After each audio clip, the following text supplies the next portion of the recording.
श्री सीताराम। भक्ति भक्त इनके पद बंधन किए, ना सही विघ्न अनेक। सीतानाथ समारंभा श्री रामानंदाय मध्यमा, अस्मदाचार्य पर्यंताम वंदे श्री गुरु परंपरा। श्री रामचंद्र चरणों मनसा स्मरामि, श्री रामचंद्र चरणों वत्साग्रामि, श्री रामचंद्र चरणों नमामि, श्री रामचंद्र चरणों शरणं प्रपद्ये। नमो गुरुभ्यो पादुकाभ्यो परपादुकाभ्यो आचार्य पादुकाभ्यो नमो सीतापति पादुकाभ्यो। माता राममति पिता रामचंद्र, स्वामी राम सखा रामचंद्र, सर्वस्वमय रामचंद्र दयालु, नान्यं जाने नहीं जाने न जाने। सिया राम मैं सब जग जानी, करम प्रणाम जोरी जग पानी। जय श्री सीताराम। सभी को सादर प्रणाम। सभी वैष्णवों को बारंबार प्रणाम। कल श्री पीपा जी महाराज जी का चरित्र आरंभ किया था, जो कि राम इच्छा से द्वारका से प्रस्थान किया था स्वामी श्री पीपा जी महाराज जी ने। ऐसे एक संत का चरित्र सुन रहे हैं जिनके हृदय में संतों के प्रति इतना आदर, संतों की सेवा के लिए पूर्ण रूप से समर्पित, संतों की सेवा के लिए और गुरु निष्ठा भगवत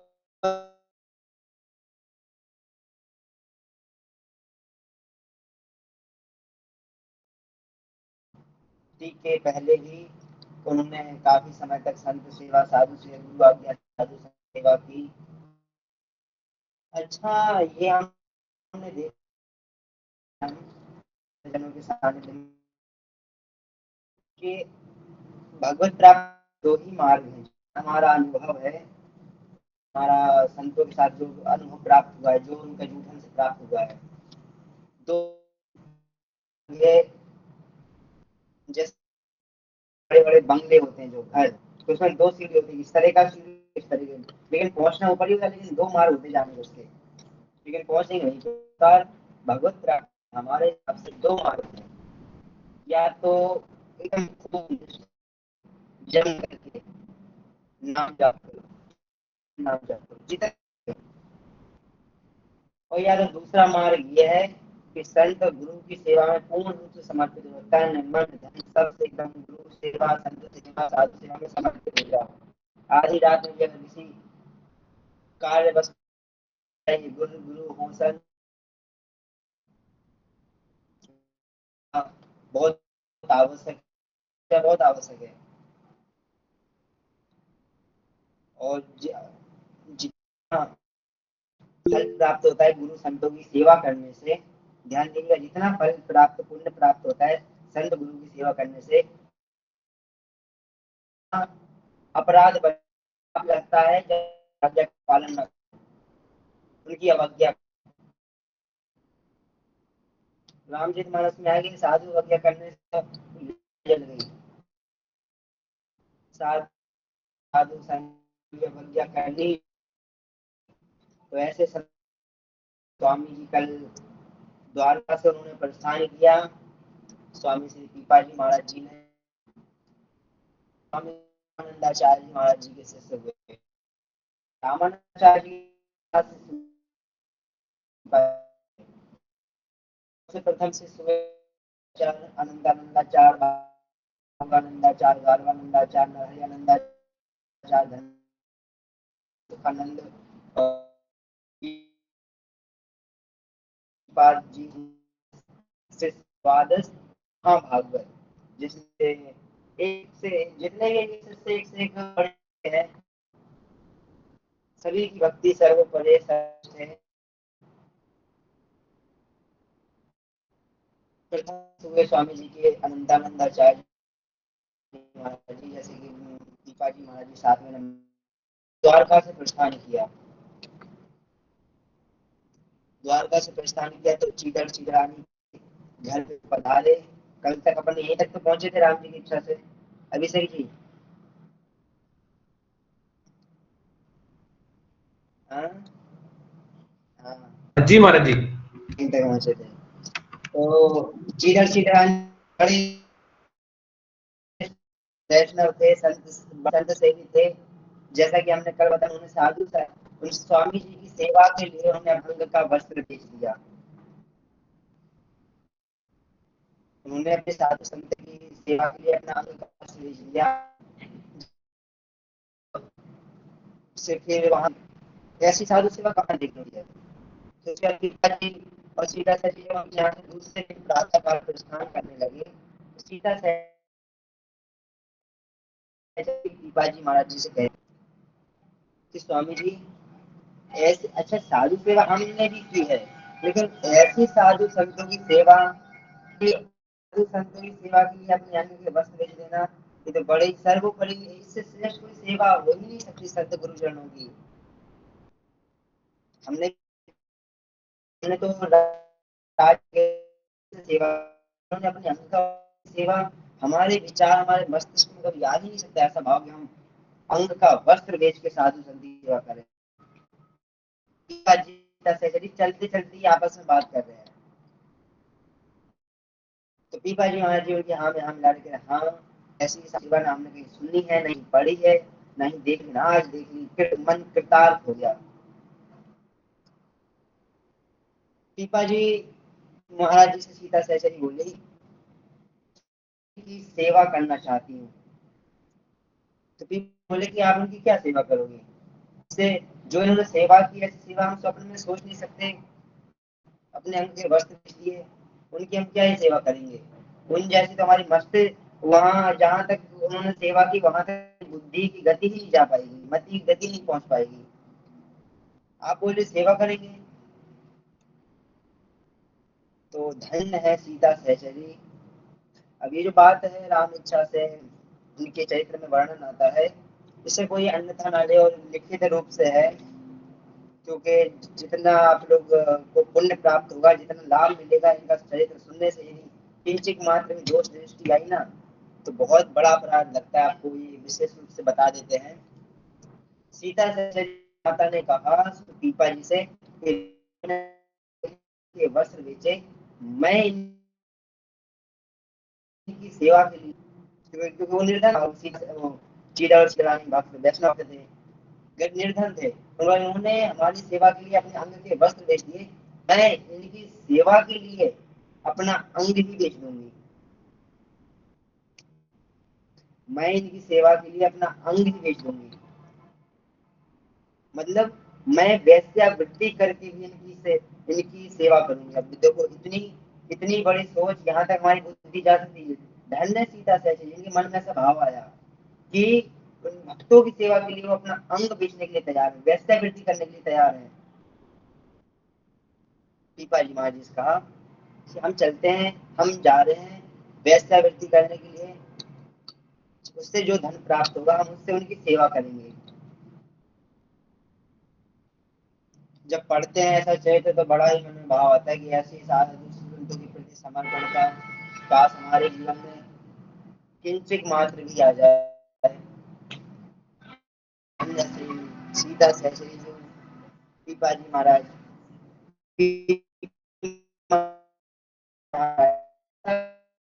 सीता सहचरी सत्य। अच्छा जब वो जब गागरन गढ़ में भी रहते थे, उन्होंने शारीरिक कोई भी ऐसी क्रिया नहीं की समाप्त हो, सतीत्व खंडित हो। महाराज हमें पता था उनका सतीत्व इतनी श्रेष्ठ भक्त, इतनी श्रेष्ठ निष्ठा स्वामी की। और वो तो जब निकल रही थी के साथ, बोझ अपने सिर में मत लीजिए, लेकिन मैं गुरु का नाम, गुरु की शरण में गई हूँ, गुरु के नाम के प्रताप से मैं आपका भ्रमण करूंगी, ये मत सोचिएगा कि आपको मेरी सहायता या सहयोग करना पड़ेगा और अन्य करने के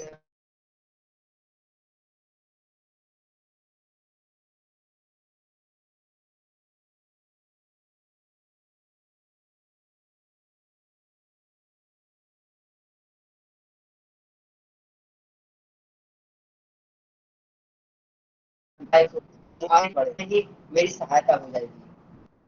तो धीमे धीमे चलते चलते जिस नगर तो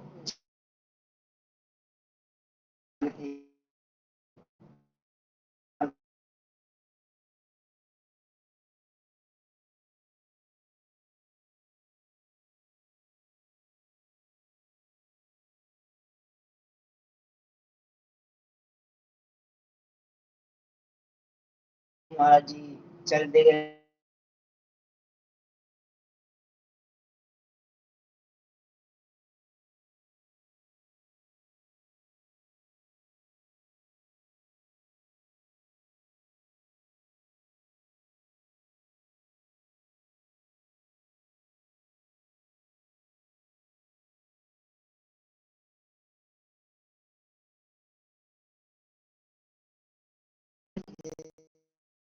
जिसका शिकार आज तक कोई भी शिकारी नहीं कर पाया, तो ये शिकारी उनका शिकार करने जाता था तो शिकारी खुद उनका शिकार बन जाता था।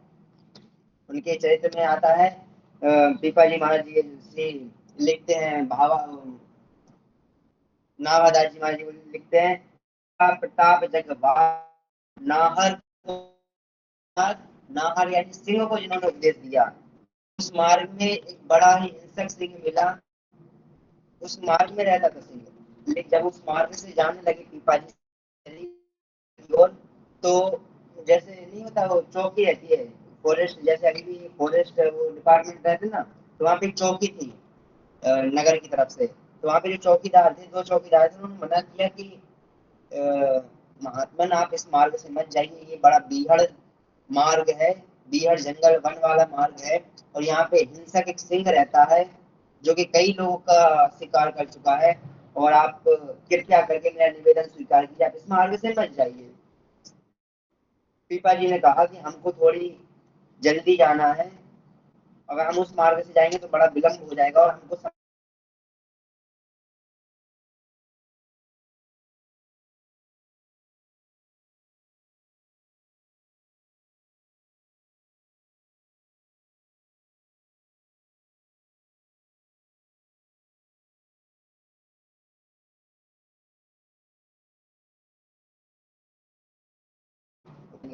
उनका जो इंसिडेंट रहा, मैं सब जगह नहीं करूँगा,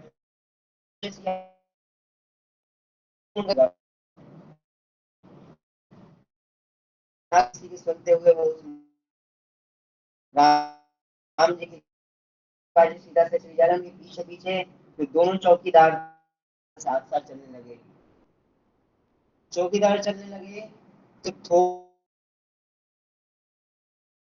होंगे बाजी से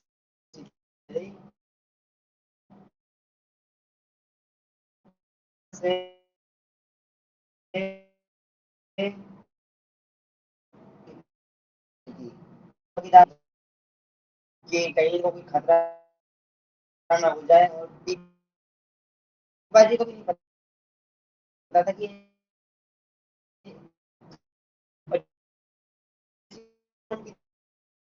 चौकीदार पेड़ पे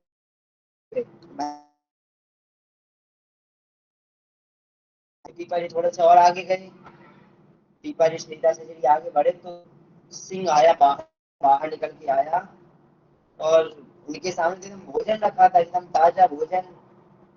सीता सैसे दीपा जी नवयुवक थे दोनों, ज्यादा अवस्था नहीं थी, लगभग रामेश्वर सीता सैसे जी उस समय 19 वर्ष रही, और पीपा जी की 25-26 वर्ष की अवस्था, क्योंकि कल बताया चुके कि उनकी 20 पत्नियां थी, जिसमें सबसे छोटी पत्नी थी सीता सहचरी।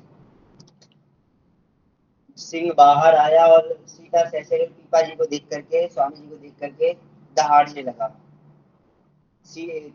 पीपा जी और सिंह वहां पर है, वो दहाड़ रहा है, लेकिन पीपा जी थोड़ी ना डरे हैं। अच्छा साधु कि अगर किसी को साधु बनना चाहिए ना, तो पहले तो वो भय और भय त्याग, पहले तो भय त्याग दे, उसके बाद वो साधु बने।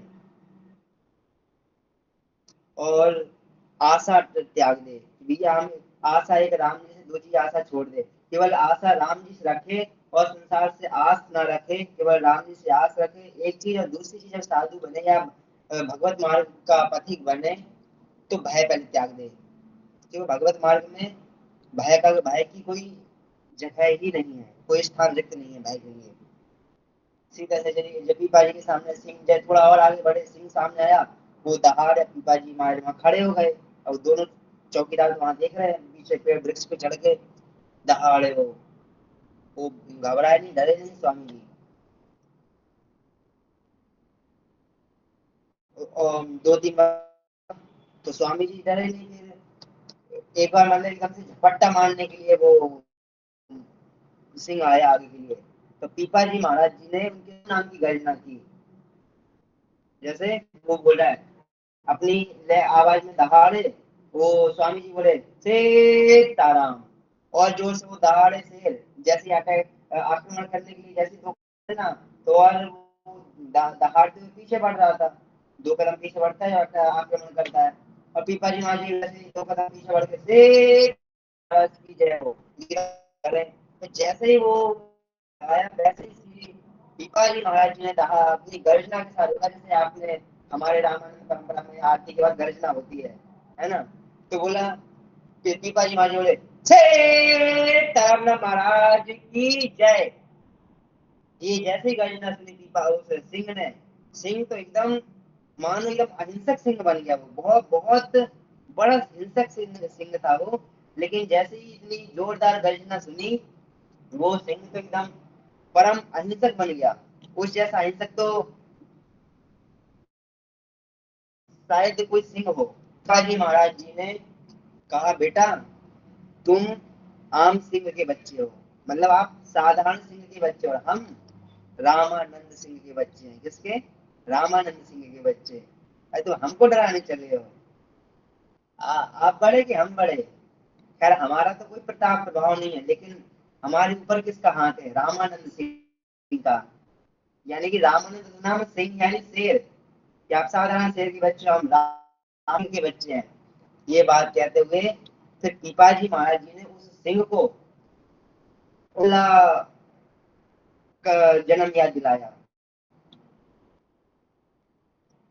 जब उनको की, तो वो एकदम अहिंसक बन गया तुरंत ही, और मतलब अपनी वाणी में, अपनी भाषा में बात करने लगा कि हे प्रभु, आप बड़े ही दिव्य और दैवीय पुरुष प्रतीत होते हैं, आप कौन हैं? सिंह बोला उनसे अपनी भाषा में। स्वामी जी ने भी कहा, उन्हीं की भाषा में कहा कि हम तो कुछ नहीं है, जो भी है गुरु प्रताप है, गुरु की कृपा है, और लेकिन हमारा तो नहीं पता हम कौन है, लेकिन तुम कौन हो तुम्हारा पता है। तो कहा गुरु बताइए हम कौन है।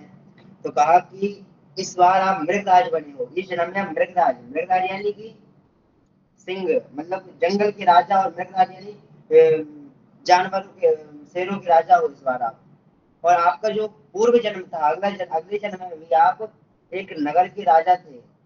तो आपका नित्य नित्य का कार्य था कि आप सुबह उठ के स्नान ध्यान क्रिया इत्यादि करने के बाद आप एक तसले में, तगारा तगारा बोलते हैं, तसे कुछ दाने ले जाके पक्षी को डालते थे चुगने के लिए, पक्षी को दाने डालते थे।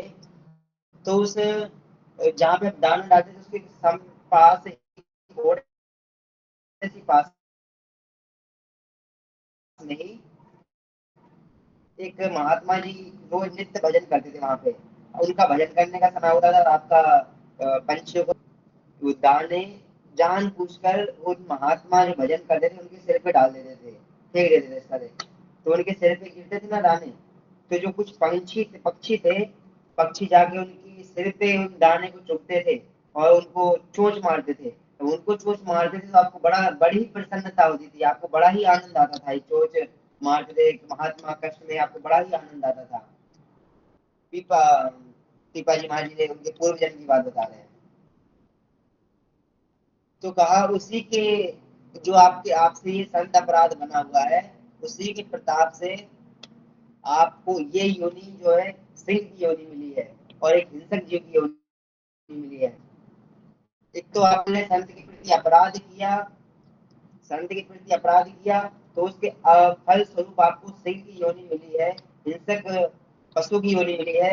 लेकिन आप जो उन पक्षियों को दाना चुगने के लिए डालते थे, उसके फल स्वरूप आपको एक वैष्णव संत से और रामानंद सिंह के बच्चे से आपको भेंट करने का अवसर प्राप्त हुआ है। तो ये सारा सा उनको कहा, उनके पूर्व जन्म की घटना को याद दिलाई। याद दिलाने के बाद अपनी वाणी में बोला, सिंह के प्रभु स्वामी आप कृपा करके हमें राम मंत्र की दीक्षा दीजिए। तो उन्होंने, स्वामी जी ने राम मंत्र की दीक्षा दी और राम मंत्र उनके कान में फूंकने के बाद वो सिंह एकदम मानो अहिंसक हो गया। किसी भी जानवर की हत्या करके शिकार करके नहीं पाता था। अब ये सिंह का भोजन तो जानवर ही है। अब इतना हिंसक बन गया कि किसी भी वर्गी अगर कोई मरा भी मिल जाए जानवर तो उसका भी भक्षण नहीं करता था वो, क्योंकि बड़ा ही वैष्णव। और उसकी वृत्ति साधु वृत्ति हो गई, लेकिन उसका शरीर तो सिंह का ही रहा, लेकिन उसकी जो वृत्ति थी ना, एक साधु वृत्ति वैष्णव वृत्ति हो गई। पीपाजी महाराज जी वहां से प्रस्थान किए, उसको मंत्र प्रदान करने के बाद आगे नगर में बढ़े।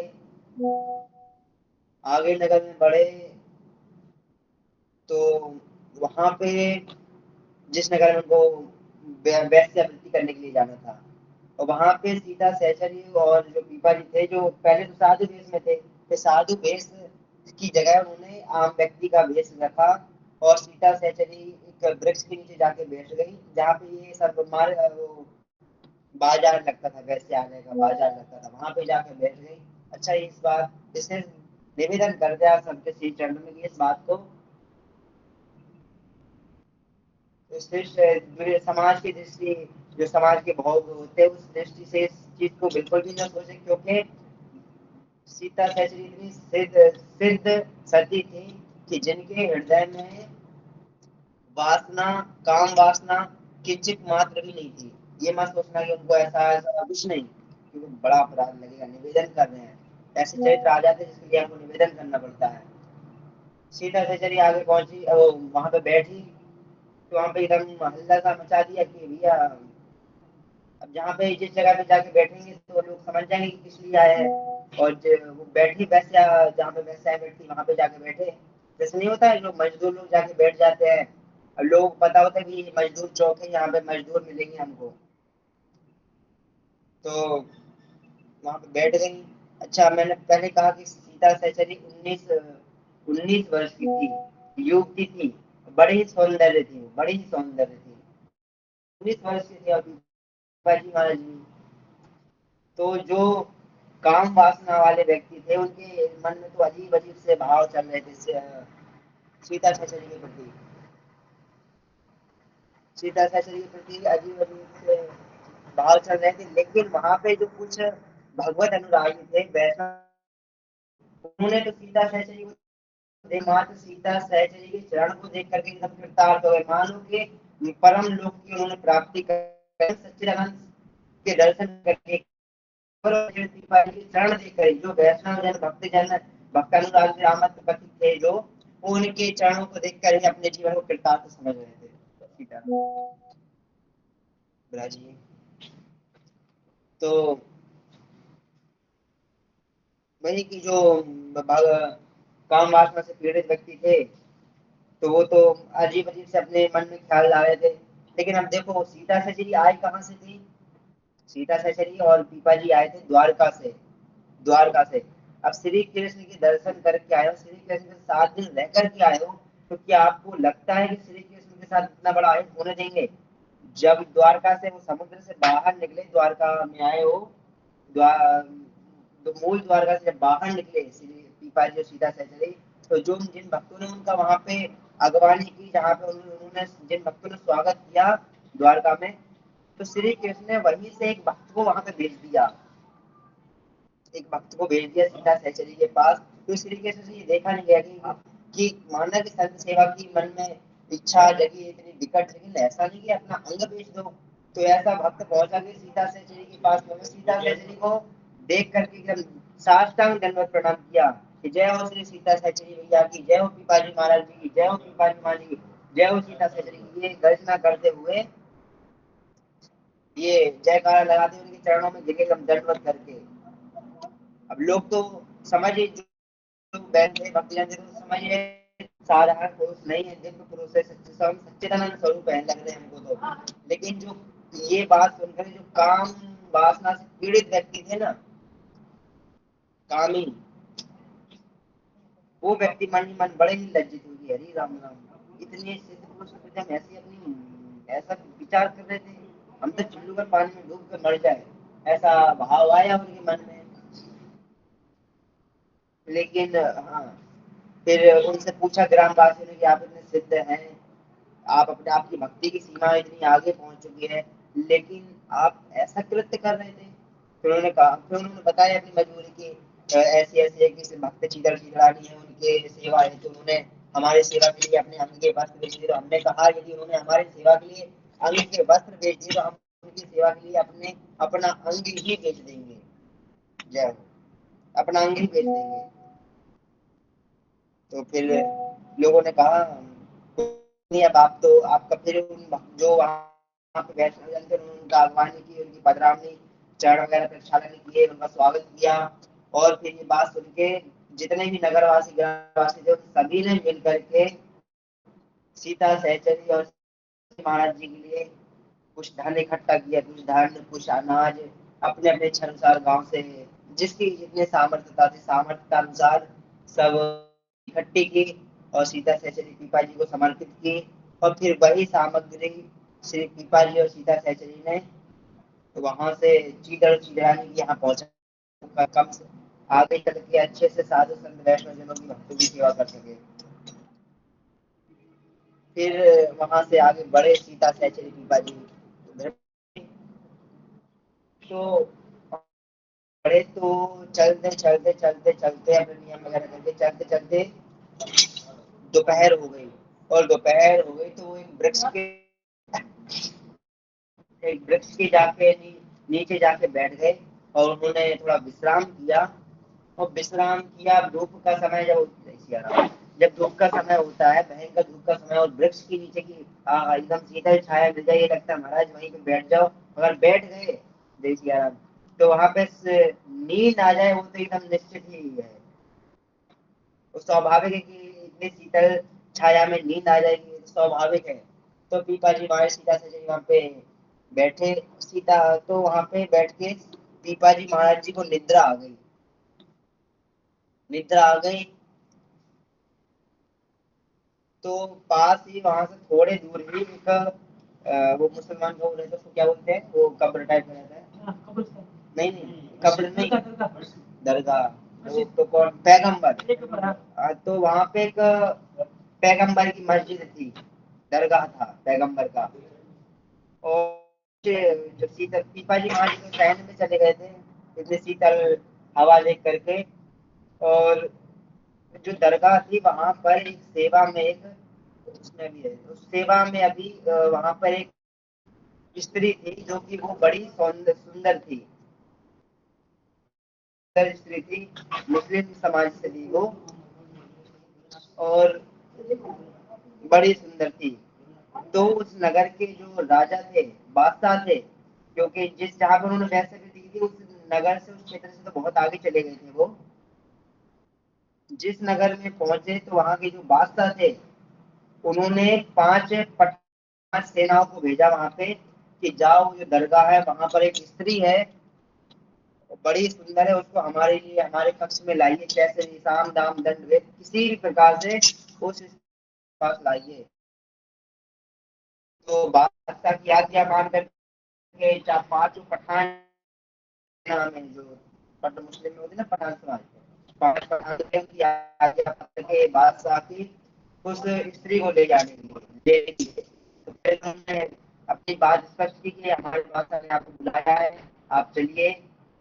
और यदि आपने बादशाह की बात हमारी बात ना मानी और हमारी बात नहीं मानी, हमारी आज्ञा का उल्लंघन किया, मतलब बादशाह की आज्ञा का उल्लंघन किया, तो इसका इसकी सजा है मृत्यु दंड। केवल मृत्यु दंड है इसकी सजा। तो वो भी अच्छा, सब अपना अपना धर्म होता है, सब अपने अपने धर्म में सेवा में पूर्ण रूप से समर्पित रहते हैं। मुस्लिम है ठीक है, लेकिन वो अपने अपने धर्म में तो सेवा में समर्पित थी, वो अपने धर्म में समर्पित थी। जैसे जब वो स्त्री नहीं मानी उनके साथ चलने के लिए, तो जो पठान लोग थे वो उनके साथ जबरदस्ती करने लगे, हाथ हाथ पकड़ के ले जाने लगे। तो पास में एक मधुमक्खी का छत्ता लगा था, बड़ी वाली मधुमक्खी होती ना, एक होती छोटी मधुमक्खी जिसको बोलते हैं अपन देसी मधुमक्खी, देसी मधुमक्खी, और एक बड़ी थी उसको भौर बोलते हैं। अब आप लोग यहाँ पे क्या क्या बोलते हैं राम जाने, लेकिन हमारे यहाँ पे उसको भौर मधुमक्खी बोलती, बहुत भयंकर काटती वो, एक काटा था नाम इस में। तो मधुमक्खी जो थी, जबरदस्ती कर रहे थे उस स्त्री के साथ, तो मधुमक्खी अपनी सेनाओं के साथ आई और उन पांचों पठानों को काट काट करके एकदम लाल कर दिया, पूरा अंग सुजा के रख दिया। तो अब जैसे तैसे कोई पानी में डूब रहा है, कोई झाड़ियों के पीछे छुप रहा है, कोई मिट्टी अपने ऊपर डाल रहा है कि मधुमक्खी भागे, लेकिन एक बार पीछे लग जाती तो लगी जाती है। तो बहुत जगह अंग में काटा, अंग में काटने के बाद वो उन्होंने जैसे तैसे पीछा छोड़ा। फिर जब आगे सीधा से वो पठान लोग ने सोचा कि अगर हम इस स्त्री के साथ ज्यादा जबरदस्ती करेंगे तो क्या पता शायद आज हम बचे ना बचे इनके मधुमक्खियों के आक्रमण से। तो उन्होंने उस स्त्री को छोड़ दिया। लेकिन पांचों पठान आपस में, मुस्लिम वो आपस में बात करते हैं, बात कर रहे हैं कि अगर हम इसको नहीं ले गए तो हमारे ऊपर आफत आ जाएगी, बादशाह तो हमको मृत्यु दंड दे देगा। पर जल्दी मृत्यु दंड दे दे, पता नहीं कैसे लोग थे, कुछ काम ना हो मृत्यु दंड है। तो कहा अगर हम लेकर नहीं जाएंगे तो हमको तो मृत्यु दंड मिलेगा। तो ऐसे बात करते करते आगे आ रहे थे कि उनकी दृष्टि, उनकी निगाह, उनकी नजर सीता सहचरी और पीपा जी महाराज जी जो विश्राम कर रहे थे वृक्ष नीचे वहां पर थी। तो जैसे ही पीपा और सीता सहचरी के पास वो पहुंचे, थोड़े दूर पहुंचे, तो पांच पठान आपस में बात करते हैं कि चलो वो नहीं मिली तो ये भी मिली, कम से ये तो उससे, वो तो सौंदर्य सुंदर थी, लेकिन ये तो 100 गुना ज्यादा सुंदर है। सीता सहचरी के बारे में बोलते हैं, इसको अपन ले चलते हैं बादशाह के पास, तो जिससे हमको दंड नहीं देंगे वो, इनको लेकर के चलते हैं। तो लेकिन उसमें से एक जो पठान था वो थोड़ा समझदार था। वो कहता है 5वें नंबर का कि प्रभु, वो साथियों, एक बार हम लेकर जा रहे थे, तो उसको लेकर जा रहे थे तो उसका हमको फल मिल गया है। आपसे निवेदन करूंगा कि ये जो दोनों यहाँ पर हैं, जो दोनों फकीर हैं, कि मुस्लिम में फकीर बोलते हैं ना, तो यहाँ पे जो फकीर हैं ये हमको सिद्ध और दैवी प्रतीक होते हैं, इसलिए इनके पास इस भाव से जाना ही बड़ा अपराध पाप लगेगा। इसलिए आप लोग एक बार तो जैसे तैसे बच गए, इनके पास मत जाइए, वरना क्या पता हमको प्राण ना धोना पड़े, अपना प्राण से ना जाए हम लोग। तो जो चार मुस्लिम थे वो कह रहे हैं, अरे कैसी बात कर रहा है तू, एक बार हो गया दोबारा थोड़ी ना होगा। चलो यहाँ पे तो कोई है भी नहीं, ना मधुमक्खी का छत्ता, ना कोई, कौन सा हाथ रहेगा। वो फकीर है, पता नहीं फकीर है वो, उसकी उस स्त्री की बदकिस्मत है कि फकीर के साथ है, इतने सुंदर होने के, इसको तो हमारे साथ, हमारे बादशाह के साथ रहना चाहिए, किस फकीर के साथ घूम रही है। फकीर के पता नहीं कैसे कैसे फकीर होते कि उनकी ऐसे किस्मतें चमक जाती है, इतनी सुंदर सौंदर्यवान स्त्री उनके साथ है, उसको उसके पास नहीं हमारे पास होना चाहिए। तो पांच का जो मुस्लिम था उसने कहा भैया मैं तो नहीं जाऊंगा, अगर आपको जाना तो आप लोग जाइए। वो रुक गया, वो नहीं गया। लेकिन जो चार मुस्लिम थे वो धीमे धीमे आगे बढ़े, और आगे बढ़ते तो सीता सहचरी की आंख खुलती है, पीपा जी महाराज जी की आंख खुलती है। अब सीता सहचरी पीपा जी से कहती है कि स्वामी जी, उन जो हमारे समक्ष आ रहे हैं, वो लोग आ रहे हैं, उनकी दृष्टि, उनका भाव अच्छा नहीं लग रहा है हमको, वो अलग भाव से हमारे पास आ रहे हैं। तो पीपा जी महाराज जी का भाव रहता था कि सब में सीताराम ही है।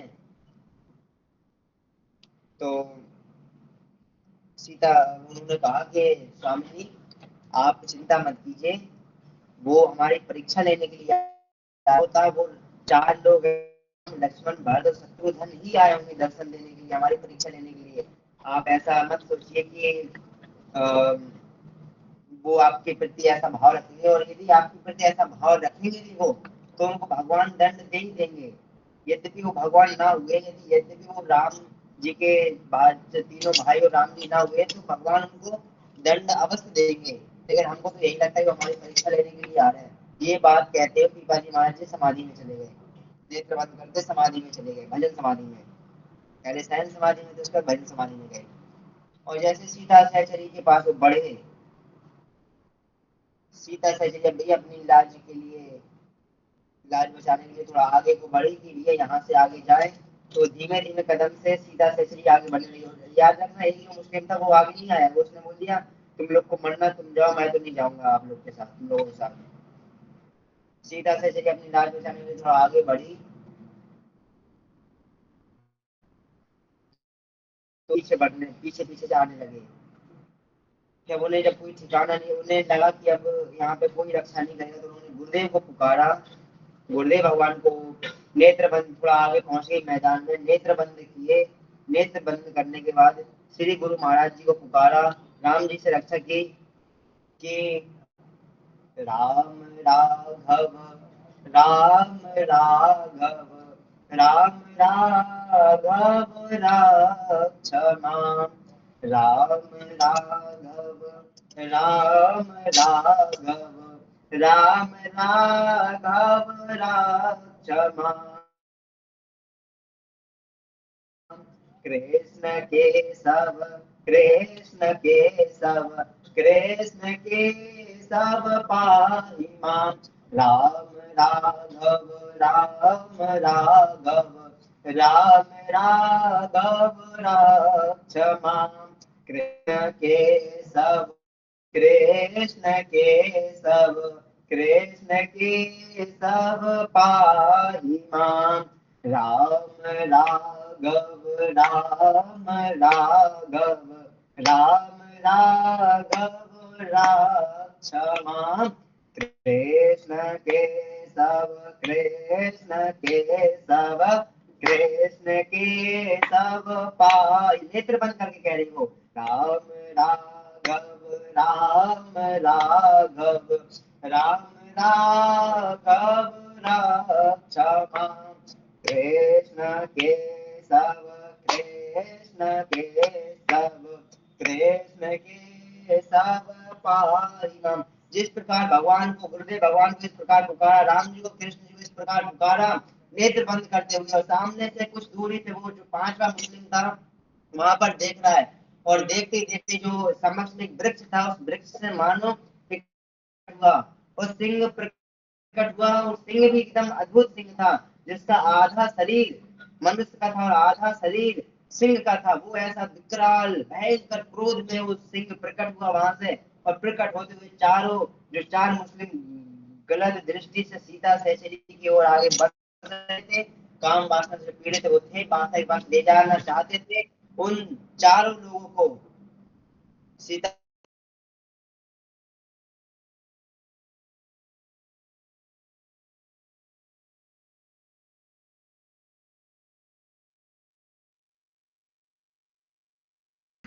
हाँ, सीताराम, अभी महाराज जी से कनेक्ट करने की कोशिश करते हैं कि कोई कारण रहा, कैसा रहा, बात करता हूँ। सीताराम।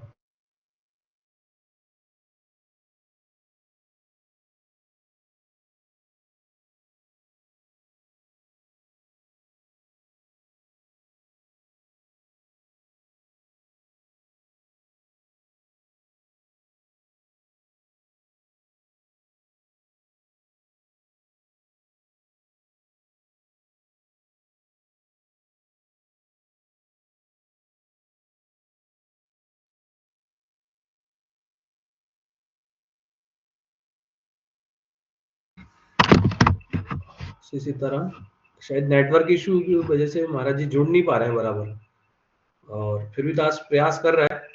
थोड़ी देर इंतजार करते हैं, अगर नहीं होता है तो फिर आज का विश्राम करते हैं। सीताराम।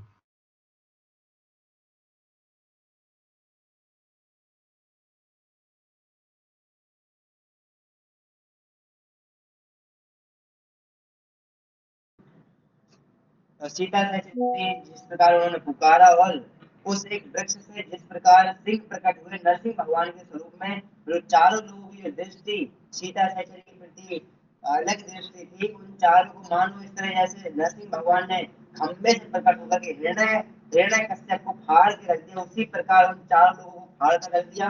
और वहां से जो थोड़ा सी दूर से जो पांचवा व्यक्ति देख रहा था, वो देखते देखते मानो उसके बड़े सौभाग्य थे कि उसने ये दृश्य के दर्शन किए, जब सीता सहचरी की रक्षा की भगवान नरसिंह ने प्रकट होकर के। और जैसे ही उनका उनका उनको फाड़ करके एकदम अदृश्य हो गए, जब अदृश्य हुए तो सीता सहचरी के नेत्र पड़े, देखा कि यहाँ पे चार लोग एकदम 4 के 8 लोग डले हुए यहाँ पर, एकदम आश्चर्यचकित हो गई। और दौड़ते दौड़ते अपने स्वामी जी पीपा जी महाराज जी के पास पहुंचे और पीपा जी से कहते हैं, स्वामी जी मैंने तो केवल गुरु भगवान और श्री राम भगवान कृष्ण जी को बस पुकारा था, लेकिन मैंने नेत्र बंद कर लिए, लेकिन ऐसी क्या घटना हुई पता नहीं कि पूरे 4 लोग थे, 4 को किसी ने 8 करके टुकड़े में बांट के रख दिया है।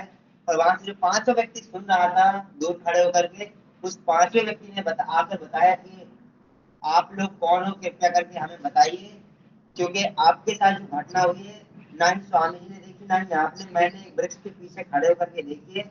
एक वृक्ष से मानो एक सिंह प्रकट हुआ, सिंह भी अजीब सा था जो मैंने ना कभी सुना है ना ही कभी देखा है ना कभी पढ़ा है। ऐसा दिव्य सिंह था जो कि जिसका मनुष्य का था और आधा शरीर सिंह का था। ऐसे सिंह प्रकट हुआ, आधा शरीर शेर का था आधा मनुष्य का, ऐसा शेर प्रकट हुआ। मानो मेरे बड़े सौभाग्य हुए जो मैंने दर्शन किए। तो सीता सहचरी और पीपा जी महाराज जी एक दूसरे के वो इस तरह चितवन कर रहे हैं, निहारते हुए देखते हुए, इसी मतलब ये मंद मंद मुस्कुरा रहे हैं। पीपा जी महाराज सीता सहचरी को देख करके कहना चाहते हैं कि देखा, अगर हम लोग गुरु के प्रति निष्ठा हो, भगवान के प्रति निष्ठा हो, तो कहीं भी कैसे भगवान कृपा करके रक्षा कर ही लेते हैं। और फिर सीता सहचरी और पीपा जी महाराज जी की भगवान निष्ठा तो थी, लेकिन और एकदम आत्म बल बढ़ गया कि साथ ही है भगवान, कहीं भी किसी भी अवस्था में कैसे वो प्रकट होकर के दर्शन दे सकते हैं। तो फिर वहां से और आगे बढ़े श्री पीपा जी और सीता सहचरी जी, आगे बढ़ते ही आगे बढ़ते ही हाँ, फिर आपको याद होगा मैंने पीछे बताया कि जो सिंह था, सिंह को पीपाजी महाराज जी ने उसको दीक्षा प्रदान की, उनको दीक्षा प्रदान की, राम मंदिर की दीक्षा। अब वो सिंह तो पूर्ण रूप से अहिंसक हो गया था, परम अहिंसक हो गया था, ना ही जीव जंतु का भक्षण करे, ना ही उसके ऊपर आक्रमण करे, ना हिंसा करे। तो उसने इस प्रकार 7 दिन तक कुछ भी पाया नहीं, कुछ खाया, तो उसके कारण उसका शरीर छूट गया, उसने अपने शरीर का त्याग किया, यानी कि वो मर गया। और भगवत कृपा से जो उसे दूसरा शरीर मिला, वो एक अद्भुत और परम वैष्णव का शरीर उसे प्राप्त हुआ। आगे चल करके गौरव जी सभी कनेक्ट हो पा रहे हैं ना, सबको आवाज आ पा रही है? एक बार सीताराम लिखते बोलेंगे यदि आवाज आ रही है तो। गौरव जी सीताराम, सीताराम महाराज जी। तो सब लोग सुन पा रहे हैं? यदि जो जो जिन जिन को आवाज आ रही है तो कृपया करके सीताराम लिख करके भेजें। जी महाराज, आवाज तो आपकी आ रही है प्रॉपरली, पर थोड़ा सा शुरू से ही आज नेटवर्क का इशू रहा है, आपके यहाँ पर तो आपकी वॉइस काफी ब्रेक हुई आपके यहाँ है। क्या हमारे पास है? सभी के पास में आपकी वॉइस का मतलब इशू रहा है आज।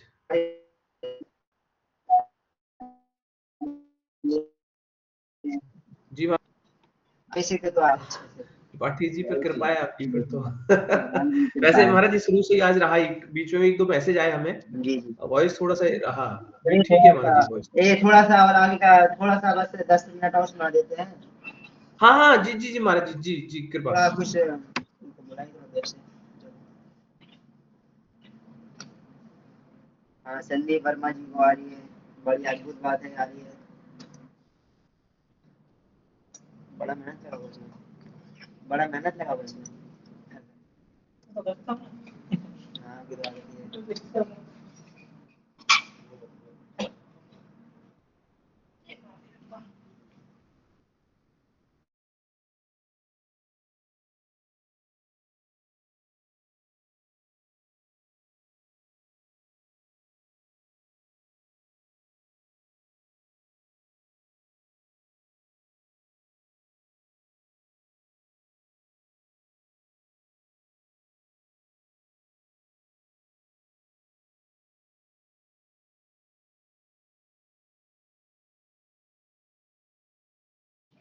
तो सभी को, सभी वैष्णव को सादर प्रणाम।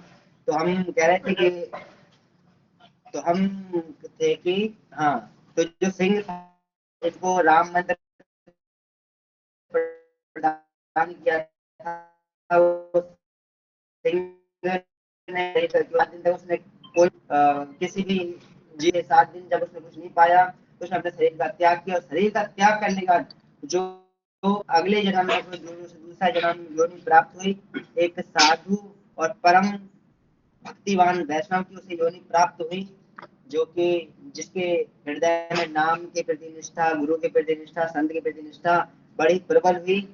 तो ऐसा संतों का दर्शन होता है कि क्या हमारे पास अभी एक अद्भुत भगत वैष्णव आए हैं एक, जिनका नाम है दशरथ सिंह वाघेला गुजरात में। तो वो हमेशा कहते हैं बिनु सत्संग विवेक ना होई, राम कृपा बिनु सुलभ ना सोई। बिना सत्संग के, बिना संत के दर्शन के भगवत प्राप्त सद्बुद्धि प्रदान हो ही नहीं सकती, विवेक प्रदान, विवेक आ ही नहीं सकता बिना संत के। तो उन्हें ऐसे संत के दर्शन में उन्होंने एकदम हिंसा जीवन त्याग किया, अहिंसक जीवन उन्होंने अपने ऊपर लागू किया, फिर उन्होंने अपना शरीर त्याग किया और दूसरा जन्म उनको मिला जिसका संत का। अच्छा, पारस, कई बहुत से मैंने लोगों से सुना है कि जो पारस होता है ना, पारस से संतों की उपमा दी गई है, लेकिन हमारे हिसाब से पारस से भी संतों की उपमा नहीं देनी चाहिए, क्योंकि पारस का क्या काम है, पारस जिस लोहे को स्पर्श करता है उसको क्या बना देता है गौरव जी, उसको स्वर्ण बना देता है, लेकिन संत जिस व्यक्ति को स्पर्श करता है ना उसको संत ही बना देता है। क्या बात है ना। तो राम जी की इच्छा से कल का चरित्र हुआ, आज का चरित्र हुआ, और हमने कल जहां तक की चर्चा की थी राम जी की इच्छा से कि भगवत मार्ग में, रामत्व पथिक में जो भगवत अनुरागी हैं, जो भगवत मार्ग के अनुयायी हैं, उनके जीवन में मुख्य रूप से गौरव जी, मुख्य रूप से जो 32 अपराध होते हैं ना, जी जी महाराज जी। मुख्य रूप से 32 अपराध हैं जो कि उनको भूल करके भी नहीं करने चाहिए। आप लोग कृपया करके वो 32 अपराध को ध्यान से सुनिएगा। सभी वैष्णवों को, सभी भक्तों को, चाहे साधु हो, विरक्त हो, गृहस्थ हो, बस वैष्णव हो, भगवान का पथिक हो, भगवान का अनुयायी हो, उसके जीवन में ये 32 अपराध से बचना चाहिए उसको। जैसे कि राम इच्छा से लिखा, प्रथम अपराध है भगवान के मंदिर में वाहन पर बैठकर जाना। भाई अपराध की प्रतिकर एक चर्चा चल रही है, उसके उस पे बता रहा हूँ। भगवान के मंदिर में वाहन पर बैठकर जाना। अब तो सुविधा ऐसी नहीं होती थी, लेकिन हम लोग द्वार तक आ जाए, द्वार से फिर भगवान के विग्रह तक कम से कम अपने पैरों का उपयोग कर करके जाए, क्योंकि भगवान ने 2 पैर दिए हैं। प्रथम अपराध हो गया पहला। और दूसरा अपराध है भगवान के मंदिर में जूता इत्यादि पहनकर नहीं जाना चाहिए, जूता इत्यादि। तीसरा अपराध है मंदिर में कोई भी उत्सव हो, मंदिर में उत्सव होने पर सेवा ना करना। बहुत से लोग होते हैं ना, मंदिर में कोई कार्यक्रम होता है, उत्सव होता है, तो सेवा नहीं करते, जाके बैठ जाते एकदम कि हमको तो निमंत्रण मिला है, हम तो इनके एकदम वो है, क्या होता है, अतिथि है, हम तो मुख्य अतिथि है। नहीं, मंदिर में चाहे जितना, चाहे कोई भी साधु भी क्यों ना जाए, उसको स्थान पर जाके, आश्रम पर जाके, यदि कोई उत्सव चल रहा है तो उसमें सेवा जरूर देनी चाहिए, थोड़ी देर के नाम तो हो जाके सेवा दी है। चौथा अपराध है भगवान के सम्मुख जाने पर प्रणाम न करना। बहुत से लोग होते हैं भगवान के सामने जाते देख के निकल जाते, नहीं, भगवान के विग्रह के सामने जाओ, भगवान को प्रणाम करो, यदि प्रणाम नहीं करते तो ये बहुत बड़ा अपराध है।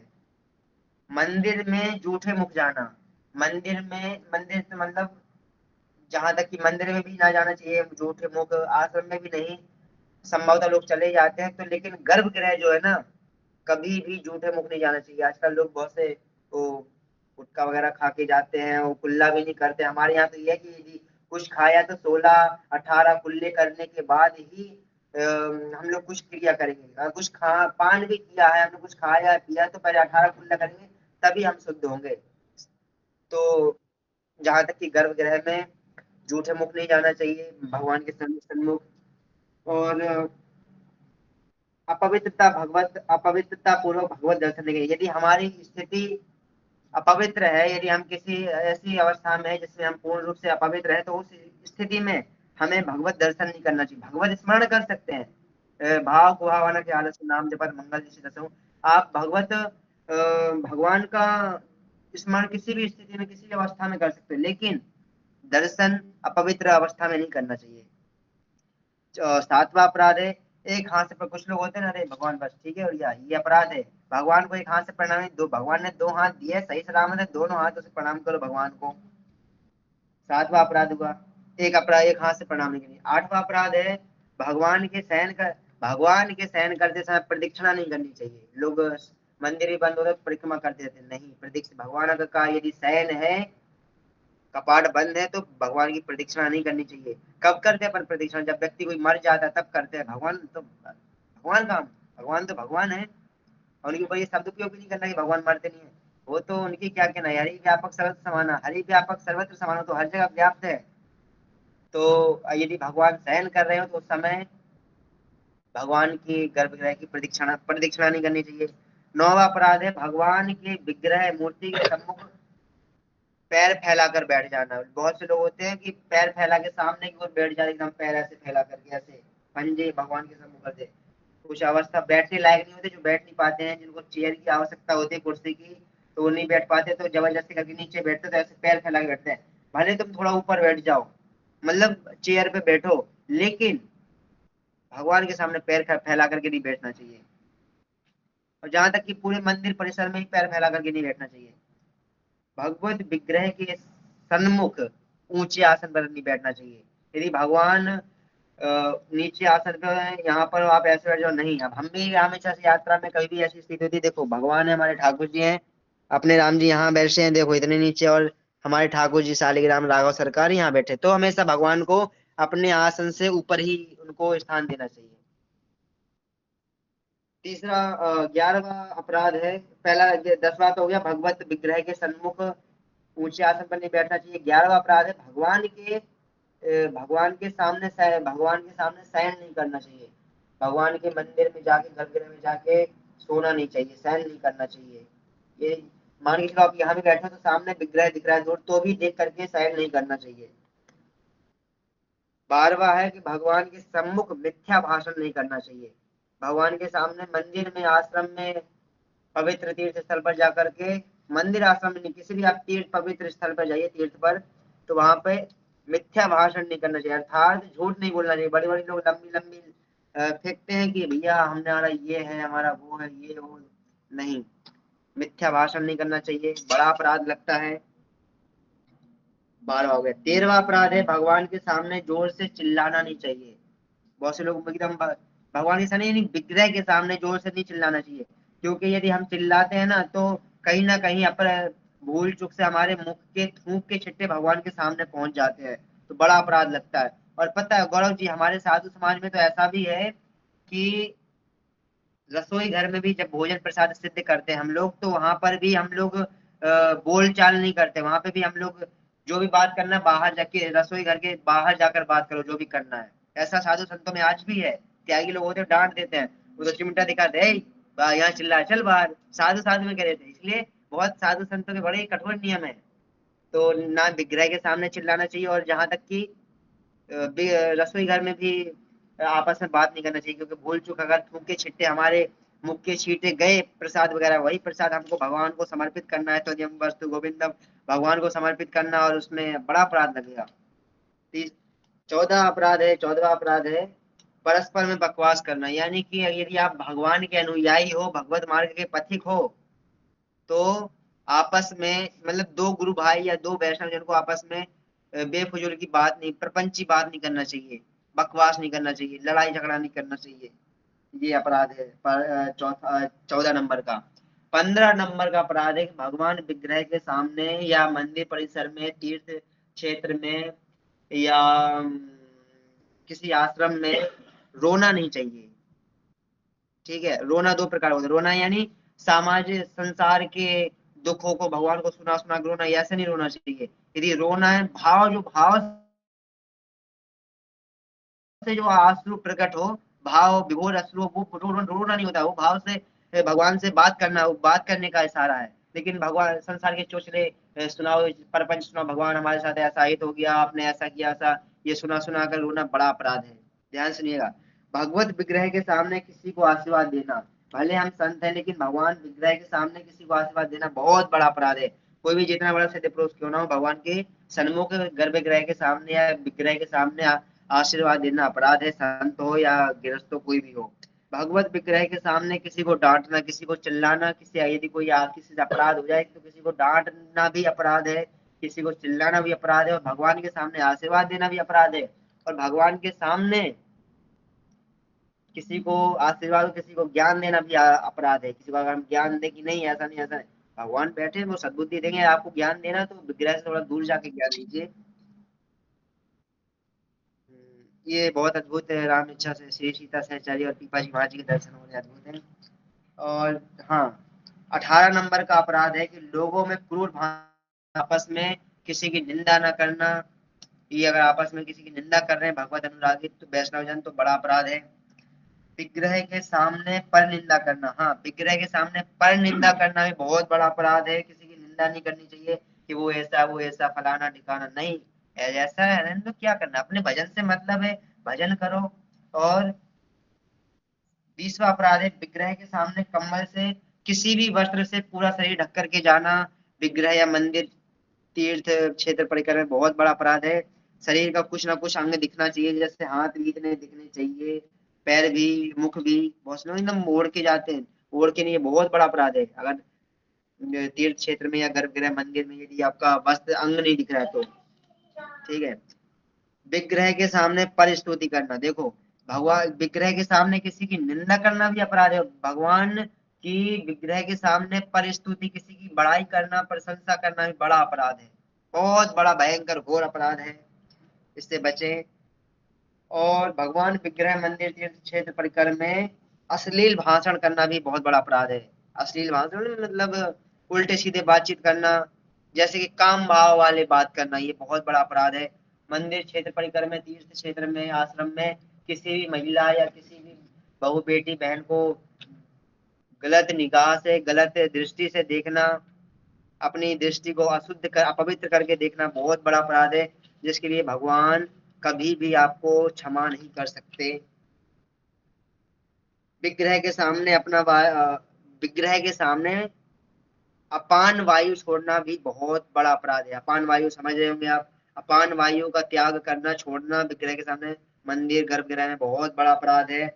समर्थ होने पर भी विधिवत यदि पूजा न करना, वो भी अपराध है। कि हमारा शरीर सही है, स्वास्थ्य भी सही है, हम निरोगी हैं, और हम फिर भी विधिवत अगर ठाकुर जी की सेवा ना करें, विग्रह की सेवा ना करें, तो बहुत बड़ा अपराध है ये, मानिए आप लोग वैष्णव जन। भगवान को अर्पण किए किसी भी यदि वस्तु का हम भक्षण कर रहे हैं, कोई भी पदार्थ पा रहे हैं, तो यदि हम भगवान को भोग ना लगाएं और बिना भोग लगाए उसको पा लें, तो उसका भी बहुत बड़ा अपराध है।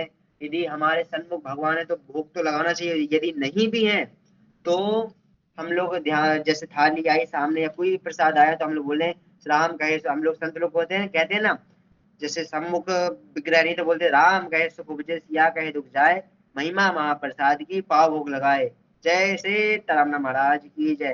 तो जब वस्तु गोविंदा तो ग्रहण सम्मुख भूतवा प्रसिद्ध परमेश्वरम। तो ये तो श्लोक हो गया, और पहले की संत भाषा का है कि सिया राम कहे सुख उपजे, सिया कहे दुख जाए, महिमा महाप्रसाद की पाव भोग लगाए। तो अर्थात भगवान को भोग लगाए बिना यदि वस्तु का हम भक्षण कर रहे हैं तो बहुत बड़ा अपराध है, क्योंकि उन्हीं का दिया हुआ रोटी हम पा रहे हैं, उनको ना लगाए तो बड़ा अपराध है। ठाकुर जी आपको तो हम पूछते हैं, आप चिंता मत करना, ठीक है। तो भगवान के सामने पीठ करके बैठना बहुत बड़ा अपराध है, लोग पीठ करके बैठ जाते हैं, बहुत बड़ा अपराध है। विग्रह के सामने दूसरों को नमस्कार, किसी को प्रणाम भी करना बहुत बड़ा अपराध है। गुरु के सामने यथार्थ ना बोलना, मतलब गुरु एक प्रकार से गुरु के सामने चुप ही बैठो तो ठीक है, जो गुरु बोले, गुरु जो भी बोले उल्टा बोले सीधा बोले जी गुरुदेव। गुरु हो, संत हो, गुरु संत जन साधु जन कोई भी हो, वैष्णव जन, उनके सामने जी भगवान, जी गुरुदेव जी, बस आप ही की है, बस आप ही की कृपा है। उनके सामने ये कहते बस आप ही की कृपा है, आप ही का आशीर्वाद है, बस ये कहते रहो। वो बोल रहे हैं नीम के पेड़ से कि जाम फल का पेड़ है, अमरूद का पेड़ है, या ये नीम का पेड़ नहीं आम का पेड़ है, तो आप बोलो जी गुरुवर ये आम का ही पेड़ है। कभी भी गुरुजन संत जन की आज्ञा का उल्लंघन नहीं करना, उनसे तर्क नहीं करना, ऐसा नहीं आप ऐसा कह रहे हो, जो है सही है, आप जो कह रहे हो वही उचित है, वही यथार्थ है। अपनी महिमा का बढ़ चढ़कर बखान प्रचार करना, मतलब ये तो हमारे हिसाब से मंदिर तीर्थ क्षेत्र में ही नहीं, वैष्णव जीवन में, भगवत एक वैष्णव एक भक्त के जीवन में कभी ये ना हो कि अपना बखान बढ़ चढ़ के करे किसी पर व्यक्ति से, कि अरे भाई हमारा तो ये है, हमारे इतने चेले हैं, हमारा इतना प्रभाव है, या हमको लोग इतना जानते हैं, हमने इतना भजन कर लिया है, हम इतने सिद्ध हैं, ये सब कहना भी बहुत बड़ा अपराध है गौरव जी।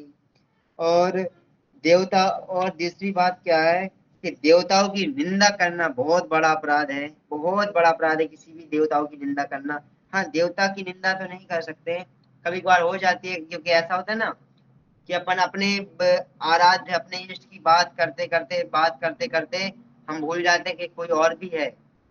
तो इसको तो भगवान दृष्टि में नहीं लेते हैं, क्योंकि सब लोग अपने अपने बाप का नाम सब लोग ऊपर करना चाहते हैं, है ना, कि भाई हमारे पिताजी का इतना नाम है, तो वो तो ठीक है, लेकिन जानबूझकर निंदा करना, अरे उसकी कोई महिमा नहीं, ये वो, है ना। खैर, जो राम जी की और कृष्ण जी का प्रभाव है, वो तो किसी का उतना प्रभाव है ही नहीं, वो तो सत्य ही है।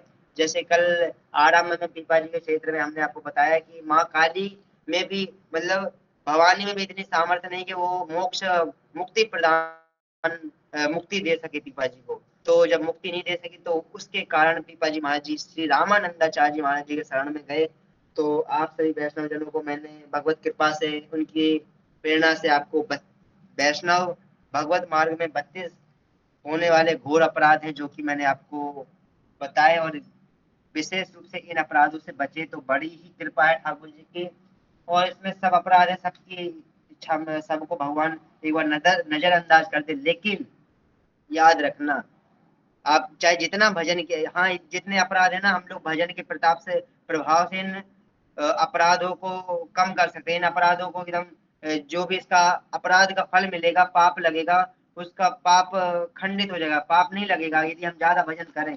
लेकिन याद रखना, यदि हम गुरु निंदा कर रहे हैं, गुरु की अवहेलना कर रहे हैं, गुरु की अवज्ञा कर रहे हैं, संत की अवज्ञा कर रहे हैं, संत के प्रति दोष दृष्टि देख रहे हैं, तो आप चाहे जितना भजन कीजिए, आप भजन करते करते सच्चिदानंद स्वरूप हो जाइए, आप भजन करते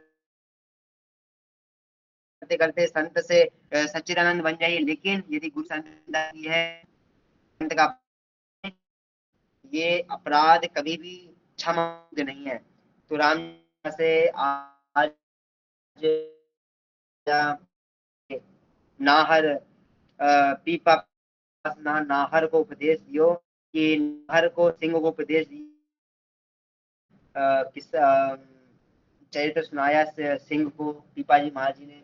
आज यहीं कुछ क्षण के लिए, जय सिया राम, जय जय हनुमान, जय गुरु आनंद,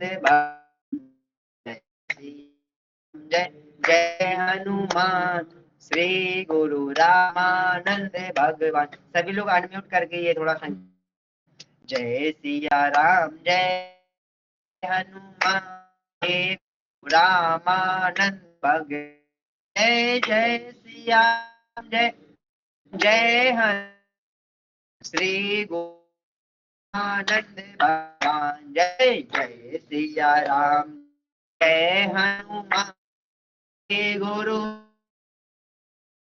रामानंद भगवान, जय जय सिया राम, जय जय हनुमान, श्री गुरु रामानंद भगवान, जय जय सिया राम, जय जय हनुमान, श्री गुरु रामानंद भगवान, जय जय सिया राम, जय जय हनुमान, श्री गुरु रामानंद भगवान, जय जय सिया राम, जय जय हनुमान, श्री गुरु रामानंद भगवान। तो सियावर रामचंद्र भगवान की जय, आज के आनंद की जय, सभी वैष्णव जनों की जय, अपने अपने श्री गुरुदेव भगवान की जय। आप सभी श्री वैष्णवों के श्री चरणों में सादर दास का सादर दंडवत प्रणाम। यदि इस चरित्र में कुछ भी दास के द्वारा, वाणी द्वारा, शब्दों द्वारा, वाक्य द्वारा यदि कुछ त्रुटि हो गई हो, तो वैष्णव जन क्षमा कीजिए। हम तो आप सभी वैष्णव जनों के चरणों की रज को, हमने कल भी कहा था कि मस्तक पर नवाते हैं।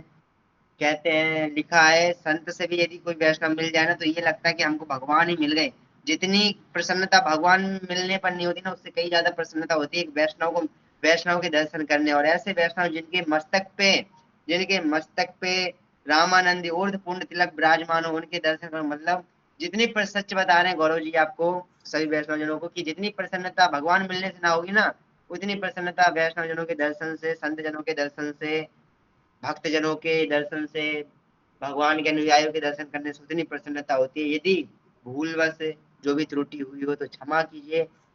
कल भी कहा था कि दास तो कहने योग्य नहीं है, लेकिन संतों के द्वारा जो सुना है धाम में, अरे अच्छा अद्भुत बात है कि राम जी कृपा से हम गागरोनगढ़ गए भी हैं, इनके दर्शन भी किए, जहाँ पे इनका जन्म स्थान है वहाँ पे गए हैं। राजस्थान में कोटा के पास पड़ता है, जो पीपा जी महाराज जोशीदास चचरी का स्थान है, अद्भुत है। कभी आप लोग जाइएगा, दर्शन कीजिए, वहां पे उनका किला भी है, वहां पे उनकी समाधि बनी हुई, अद्भुत तीर्थ स्थान है, क्षेत्र है। तो आज का क्षेत्र यहाँ तक, और कल याद रखिएगा जहाँ तक आज क्षेत्र समापन हुआ है, आगे का क्षेत्र यहाँ से आरंभ करेंगे। जो भी त्रुटि हो अंतिम बार करें, क्षमा कीजिएगा, क्योंकि अपराध वाणी से त्रुटि हो जाना मनुष्य का तो स्वभाव ही है, और हम तो साधारण से दास हैं। साधारण से क्या, हम भी वही, हमारे अंदर भी जैसे पीपा जी कहते हैं ना कि तुम आम सिंह के बच्चे हो तो रामानंद सिंह के बच्चे, हम भी रामानंद सिंह के बच्चे हैं। तो सभी को सादर प्रणाम, जय श्री सीताराम, जय श्री गुरु रामानंद भगवान। अब आप लोग कुछ कहना चाहेंगे तो ठीक है, वरना सादर प्रणाम। श्री सीताराम, दंडवत प्रणाम महाराज जी। खूब जय खूब श्री आभार महाराज जी, आपकी आज खूब कृपा हुई और बड़ा मतलब भक्ति भाव से आपने हमें आज जो श्रवण करा है महाराज जी, बड़ा मतलब अनुभव रहा अच्छा। और जो जी आपने आज हमें बताए, जो कई सारे अपराध बताए, तो सच में मतलब कोशिश करेगा दास की व्यक्तिगत अपने जीवन को सुधारने की, कि ऐसी कोई गलती ना बने। जी जी। अभी कोई महाराज जी से कोई निवेदन करना चाहें तो कीजिए, या कोई प्रश्न हो। कुछ निवेदन दास के लिए आज्ञा है तो स्पष्ट कीजिए आप। जी। सीताराम।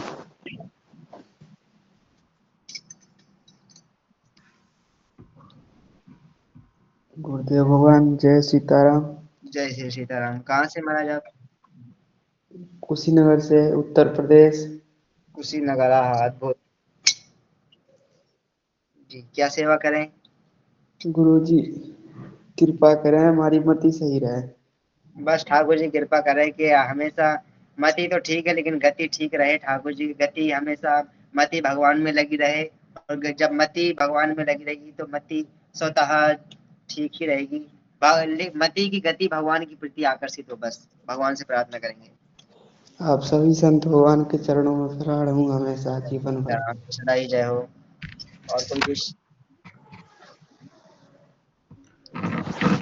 और किसी को कुछ प्रश्न इत्यादि? श्री सीताराम, और किसी भैया का कोई प्रश्न? जी महाराज जी, आज का विश्राम करते हैं महाराज जी। जय श्री श्री सीताराम। सीताराम। साधक नाम सीतानाथ समारंभ श्री रामानंदाचार्य मध्यमास्मदाचार्य पर्यंतम वंदे श्री गुरु परंपरा। माता राम पिता रामचंद्र स्वामी रामस्तक राम सर्व स्वयं मैं रामचंद्र दयालु नान्याम जाने नैब जाने ना जाने भक्ति भक्त भगवंत गुरु चतुर नाम बपु एक। इनके पद वंदन कियो नाथम विघ्न अनेक। परात पर ब्रह्म श्री जानकी वल्लभाय नमः। श्री राम शरणम मम। श्री सीताराम, दंडवत प्रणाम। प्रणाम।